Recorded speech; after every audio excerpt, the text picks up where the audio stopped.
Chicken കറി ഉണ്ടാക്കാനായിട്ട് ഒരു pan വയ്ക്കുക. അതിലേക്ക് ഒരു 3 ടേബിൾ സ്പൂൺ വെളിച്ചെണ്ണ ഒഴിക്കുക. വെളിച്ചെണ്ണ ചൂടായാൽ ഇഞ്ചി ചതച്ചതും വെളുത്തുള്ളി ചതച്ചതും കൂടി ഇതിലേക്ക് ചേർക്കുക. 30 സെക്കൻഡ് നേരം ഇതൊന്ന് വഴറ്റിയെടുക്കുക.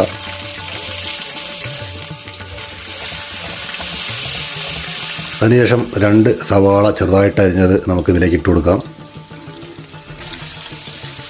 മീഡിയം സൈസ് സവാളയാണിത്. ഇത് ഗോൾഡൻ ബ്രൗൺ ആവുന്നത് വരെ വഴറ്റിയെടുക്കാൻ ഒരു 10 മിനിറ്റോളം വഴറ്റിയെടുക്കേണ്ടതായിട്ട് വരും. കറിവേപ്പില കൂടി ചേർത്തിട്ട് നമുക്കിത് നല്ല രീതിയിലൊന്ന് വഴറ്റിയെടുക്കാം.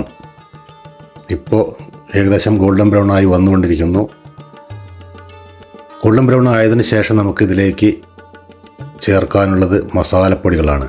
ആദ്യമായിട്ട് ഒരു 1/2 ടീസ്പൂൺ മഞ്ഞൾപ്പൊടി ഇട്ട് കൊടുക്കാം. 4 ടീസ്പൂൺ മല്ലിപ്പൊടി, 1 ടീസ്പൂൺ എരിവുള്ള മുളക് പൊടി, 1/2 ടീസ്പൂൺ കാശ്മീരി മുളക് പൊടി. ഇത്രയും ചേർത്ത് നമുക്കിതൊന്ന് വഴറ്റിയെടുക്കാം. തീ കുറച്ചിട്ട് 1/2 മിനിറ്റ് നേരം വഴറ്റുക.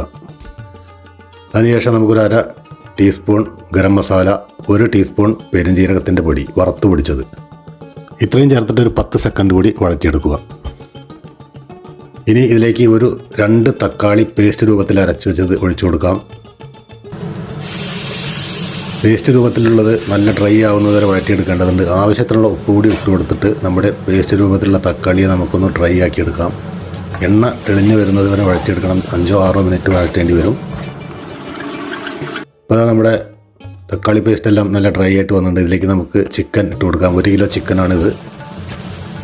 കറക്റ്റായിട്ട് 1 കിലോ ചിക്കനിലേക്ക് ആവശ്യമുള്ള മസാലയാണ് ഞാനിവിടെ പറഞ്ഞിരിക്കുന്നത്. ഇത് നല്ല രീതിയിലൊന്ന് മിക്സ് ചെയ്യുക.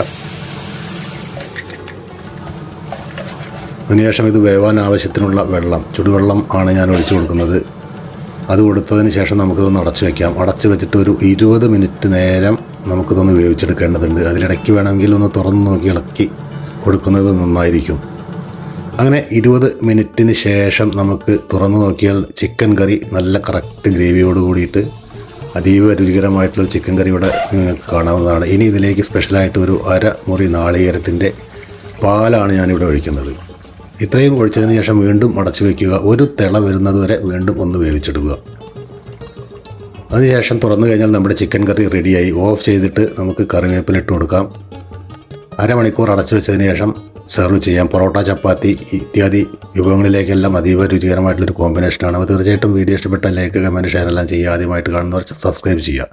വീണ്ടും ഒരു വീഡിയോ ആയി വരുന്നതായിരിക്കും. നന്ദി, നമസ്കാരം. ഞാൻ ജനോ ജനാർദ്ദനൻ മൂക്കുതല. ബായ്.